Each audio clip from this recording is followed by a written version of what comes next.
Today we're talking lilacs, mullein, tinctures, and whatever else floats our boat. So anyway, this is June's mystery box, and our herb of the month for June was lilac. So we're going to open it up and go through everything in there. And this, sorry I'm late on the video, guys, but this is our last mystery box for now. I didn't do one for July or a raffle. And just because I've done 7 of these so far, and there's all kinds of stuff in your home apothecary if you've gotten them all. The problem is that a lot of people don't know what to do with everything. So I'm going to just stop doing them for now and go back from day 1 and do a video on every item that was in every mystery box and break it down a little bit more for everyone, because no one ever looks it up. So I'm going to try to break it down for you. So lilac. Everybody got a nice little lilac tree. It's a plant. You could plant it in a pot if you want for now. Let it root out a little more and get that baby in the ground, and it will give you years and years and years of amazing medicine. So I actually wrote some bullet points this time so I can actually try to not get distracted and maybe give you a little more info. I'm trying to get a little bit better on the videos, guys, but you know, it's not my thing. So lilacs are what I use for my springtime parasite cleanse. So, you know, just like lilacs being your springtime parasite cleanse, and that's another video that I want to do moving forward. Hi, Shar. Nice seeing you here. Sorry I've been slacking. Hi, Natalie. Thanks for joining. But we want to eat everything when it's in season. You don't want to eat strawberries in December that are genetically modified and white in the middle. You don't want to eat lilacs in the middle of winter. You know, dandelion, everything comes through the season to go through our bodies at different times to do different things. And, you know, that's the thing with all these parasite cleanses I've been seeing in this trend. We have good microbiome in our gut, and a lot of people are going overboard, and they're killing the good mitochondria and microbiome in their gut. And you might not feel it now, and you might think you're doing good now, but believe you me, you're going to have long time side effects from what you're doing. So if you ever want any guidance, feel free to reach out to me, but I will be doing a video on my views on that soon. And I'm not saying that my views are better than anyone else's, but I'm saying like what I do. I'm a medicine woman and a vitalist herbalist. I've been doing this my entire life. I grew up this way. And I do what our grandmothers did. That's it. I'm not making anything up. They didn't have blenders. They didn't have electricity. They didn't have dehydrators. They didn't have any of that stuff. So do I use any of that stuff? Pretty much no. No, I don't. I dry things the natural way, and I don't rush Mother Nature. You know, back in the day, medicines were either teas, tisanes, you know, a longer steep tea, a decoction. They were oils, infused, tinctures. I mean, that was the medicine cabinets of the day. And matter of fact, all of the pharmaceutical drugs derive in one way or another from every plant, fungi, tree, everything on the face of the earth. That's where they come from. So why would you want to put the synthetic version that they're trying to recreate and they get like a little minute amount of, when you can have the natural source in all its goodness straight from nature and usually free? Hi, Melanie. Nice to see you. Thanks for joining. So let's see. Let's get this mystery box going out here. So lilac is the herb of the month. And everybody got a nice lilac bloom. And that's a fresh bloom that I had dried out, the whole bloom. And that is a good way to capture the essence of the lilac. Because lilac, if you didn't know, it is impossible to capture the essential oil of lilac. So if you see any essential oils on the market marketed as lilac, they're fake. They're wrong. I don't know. They're from some synthetic version, because not only does the heat steam distillation method ruin and destroy all the properties of it, but so does the cold. So the only way to like carry out the essence is making a sugar, a honey, drying it for tea. You can do tinctures. You could do an oxmill. You can do it in vinegar. All kinds of different things. But if you see any lilac essential oil on the market, I would guarantee I would recommend throwing it in the garbage. And that's a good reason why I do not recommend any essential oils that are on the market, because usually they're not what you think they are. And sometimes they're not even the plant that they say they are. Kind of crazy. Hi, Crystal. Thanks for joining us. Let's see. So, lilac, there's the bud. What else did I give you? Lilac. Let me see. I thought I gave you some lilac leaves and bark from the stem. Okay, so you have some of the bud and lilac leaf and bark from the stem. One thing I didn't give you, which is included in the parasite cleanse, but you don't really need it, this will be sufficient if you're starting, is the root too, actually, and the seeds. All parts of the lilac are medicinal, even the seeds. So let me see, I'm going to skip through my notes real quick and see what I haven't touched base with. So the flowers, like I said, you can do a honey. I usually do a honey or a sugar, but you can do cordials, jams, syrups, ice cream, all kinds of things. It's good for stress, anxiety, depression, ADHD, ADD, fever, cold, digestive issues, headaches, achy joints, lung problems, all kinds of stuff. So look up lilacs. It's definitely amazing. So I also gave you in here a detox tea. And don't ask me what I put in this right now, because I didn't write it down, but I do have it written down. But before you do a parasite cleanse, you want to detox. You want to detox, get all your lymphatic system open, get everything detoxed. Hi, Kathy. Thanks for joining us. And so you would do a tea, and you can just go mild. You would do a tea, do your detox tea. You want to start that right before the onset of a full moon, because during the full moon, all the parasites are active. And this is why you want to do something. Parasite cleansing is not like a one and done. It's a lifestyle. And if you live the lifestyle, you don't have to do anything dramatic like ivermectin or any of that crazy stuff that's really owned by Merck. And, it's drugs, it's poison. Like, I'll debate the thing with anybody. I do not recommend any of that. I don't recommend turpentine. I see a lot of people using turpentine too. Sure, turpentine was used back in the day, but you can literally get pine resin, pine pitch. That's what turpentine's made from. So I would use that. That's safer. Okay? I know where it came from. I know the potency of it. And that's why they sell all these teas and stuff at the store, because first of all, they're, probably the crumbs that are on the floor that are in tea bags, but it's kind of hard to overdose when you're doing a really mild amount of a certain flower, or herb or stuff like that. But these are really powerful. It's not like Western medicine. Like, these herbs are really powerful. So definitely respect them when you're using them. And like I said, the dosage, that's where it's at. Like, the poison is in the dosage, and you can really hurt yourselves if you don't know what you're doing. So definitely look into what you're doing, especially if you're trying anything crazy that's all trendy. So you had a detox tea in there.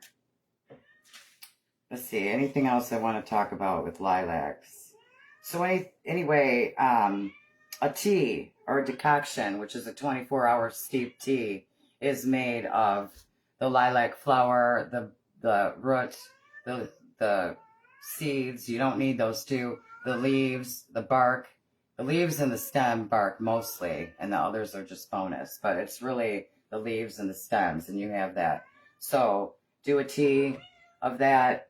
Get that in your system after you do your detox, and then coconut oil. You don't need a binder.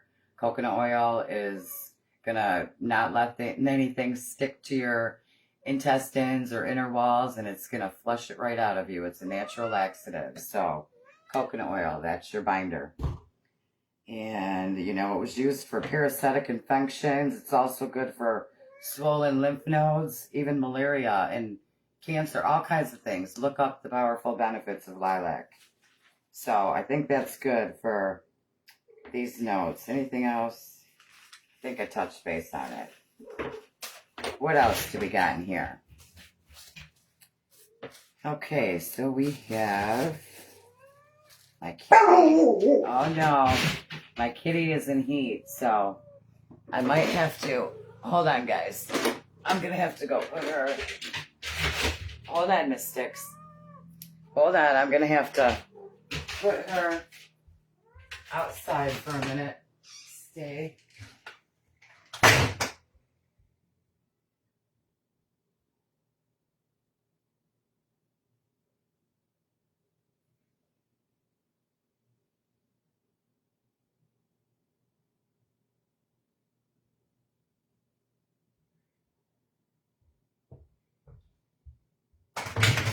Are you telling that kitty no?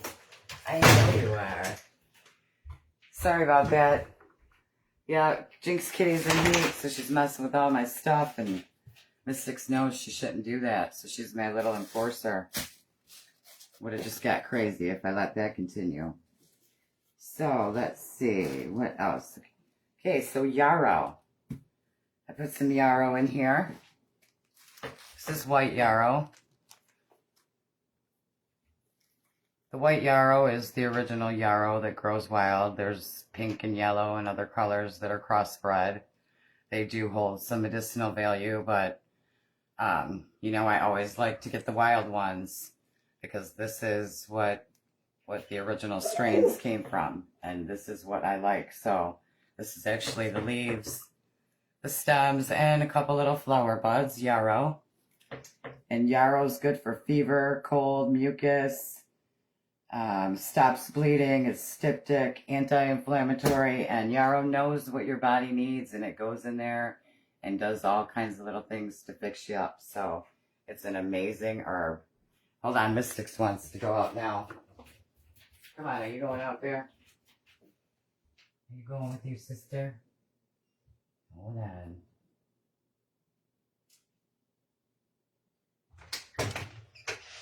Oh, hold on.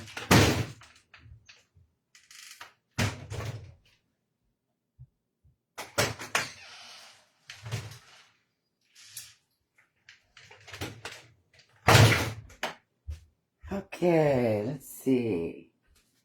And pine catkins with pollen. You can't really see them in there, but these are the catkins, and that's what the pollen comes off of. And when I harvest these, I actually harvest them raw, and I put them on a plate, and then I let them just pollinate right on my plate. And then I collect all the pollen. So you can just throw one of these in your tea. You could make a tincture with it. You could do all kinds of stuff with it. But pine pollen balances your hormones. It's good for your heart, your immune system. It's an antioxidant. And it's known as nature's Viagra. So it's also good for testosterone. So definitely look it up, pine pollen. I use it all the time, and I recommend everyone does. Let's see what else. Then we got fennel. Hi, Nancy. Hi, Bill. Thanks for joining. Fennel. Fennel is good for digestion, respiratory, and women's health. Fennel. Look it up. What else do we got here? Catnip. Hopefully these little notes help you guys a little bit. But like I said, I'm going to do videos breaking down every single one of these. But I figured I'd try to start on this one with some notes and give you a little more info. But this is catnip. And not only good for the cats, but for us. And, you know, everybody thinks that this just makes cats go wild. But honestly, like I said, Jinx Kitty's in heat right now. And this is what I give her a few times a day right now to keep her calm. And it keeps her out of going crazy and stuff like that, believe it or not. So she's been pretty catnipped out lately. And I just sprinkle it all over and she rolls all in it. And she is pretty chill. So catnip, but it's good for inflammation. It's a sleep aid, pain. It's good for menstrual cramps and issues. It's really calming for us too. And let's see. Clover, here's another one, red clover. It's actually purple in the fields and it's a little taller than all the white and like pinky clover that you see. But when it dries, it has a reddish tint to it. I don't know if that's why they call it red clover. There's also like crimson clover that's red, but that's not what we're talking about. Red clover is like a deep purple when you're seeing it out in the field. But that's great for menopause, your heart, skin, respiratory, and the prostate. So look it up and get to know it. Red clover is amazing. And dandelion root. Got some dandelion root. Now you could roast that and you'll lose some medicinal value, but you can make some coffee out of it if you roasted it.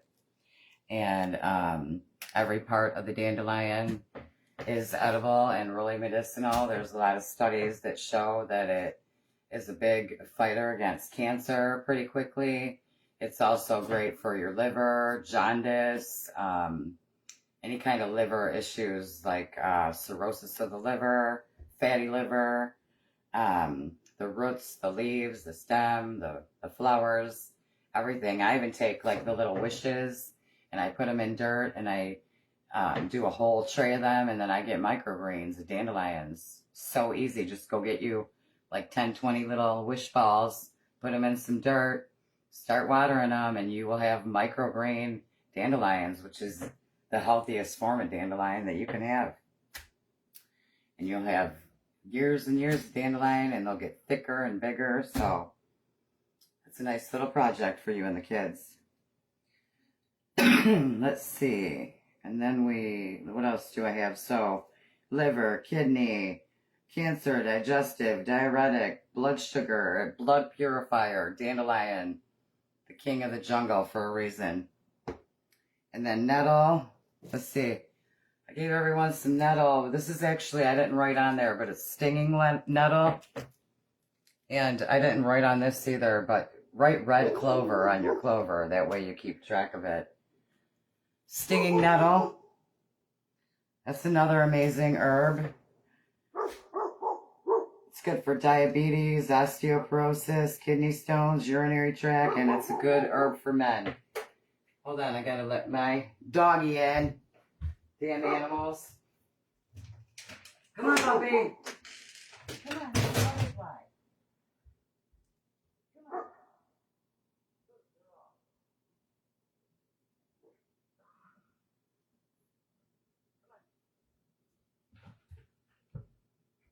Good girl. She's a good girl. That's a good job. No, it's okay. It's a butterfly. Come on now. Sorry about that. So, what's next? Oat straw. We've got to get some oat straw. And oat straw is great for your nervous system, stress, anxiety, helps with sleep. Oat straw. Look that up. And asparagus rhizome. This is actually down in the dirt between the roots and the actual stalks is a rhizome, and these are really medicinal. Look them up. What did I write about this?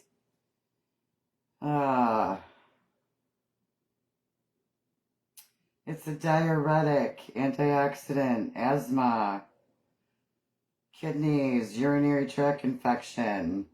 Definitely a powerhouse. Even asparagus, the vegetable itself. Look it up. No, puppy. Oh, I guess I did give you some lilac seed. So the lilac seed you can add to... Come here. No one's out there. Come here.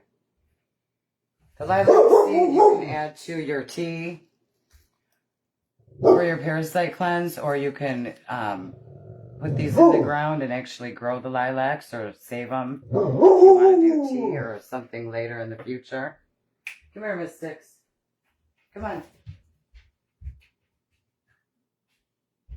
Here, puppy. Sorry about that, guys. What else is in here? And then I've got some brewer's yeast, which is good for your digestive system. It's a probiotic.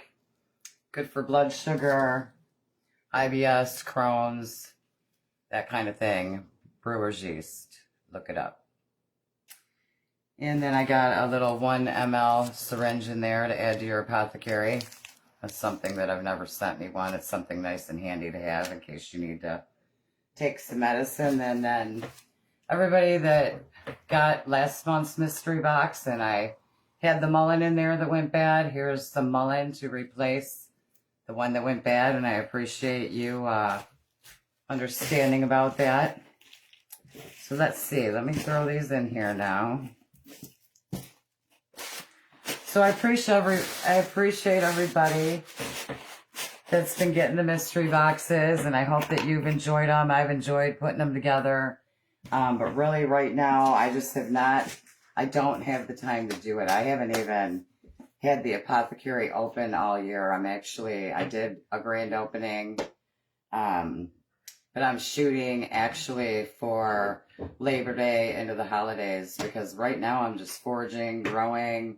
I'm not even really medicine making some things right now, but so much to forage for, and I really just can't keep up. I'm a one-man band, so I'm doing what I can, and but yeah, it's such a shame. I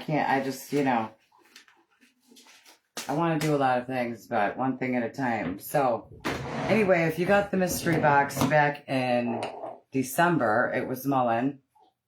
And everybody got their first little tincture in their box. This was mullein, and these were made on December 12th, 2024.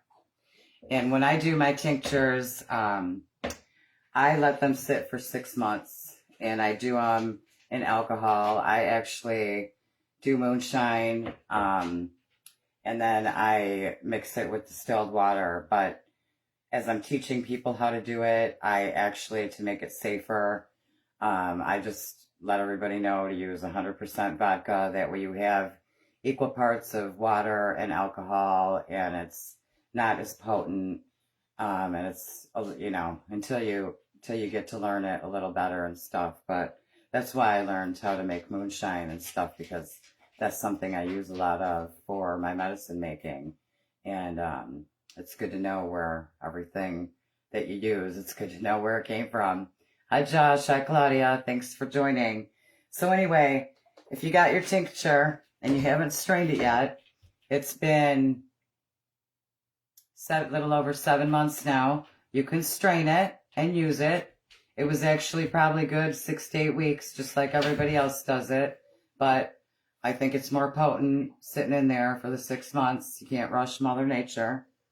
So what you do is strain it, and this is what I do, okay? But you could strain it and put it in bottles and just use it from there, okay? But what I do, like, here's 2 of my mullein tinctures that I have brewing these are from January of 2025, because I always have extra stock of everything, okay? And this is my tincture. This is the last of the tincture batch that I did in September of 2024. Okay? Are you okay? So what I do whenever the herb comes back in season, like it did this spring, I harvest some of the nice spring foliage, which I did with the mullein, and then I strain all my tinctures. So I strained this one, and I strained these, and then I had my tinctures. They were ready, okay? But to make them stronger, I added fresh mullein into my actual tincture. So this one from 2 years ago, from September of 2024, in March of 2025, I actually strained this and added it to more mullein, and there was a lot more of it. There was probably a couple bottles like this. So it was done twice. Okay, but then again in July, I actually got more mullein since I was straining these, and I did this again. So this one is a triple extraction. I don't even know what you would call it, but it just keeps getting stronger and stronger because I keep all of my medicines in these jars all the time. As you can see, all my main medicines are in the jars with the herbs. Like I said, I don't ever strain them. I just add something new to it the next year. That way it keeps getting stronger and stronger and stronger through the years if I don't use it up, and just like a fine wine. And then when I'm ready to use one or give one away or sell one, that's when I bottle it up. But until then, they stay right in my bigger jars. Hi, Jennifer. Thanks for joining us. Hi, Chris. So that's how I do my tinctures, and I'm going to get into other videos and go over, all the different things, guys. So definitely stay tuned, and we will see you soon. Bye.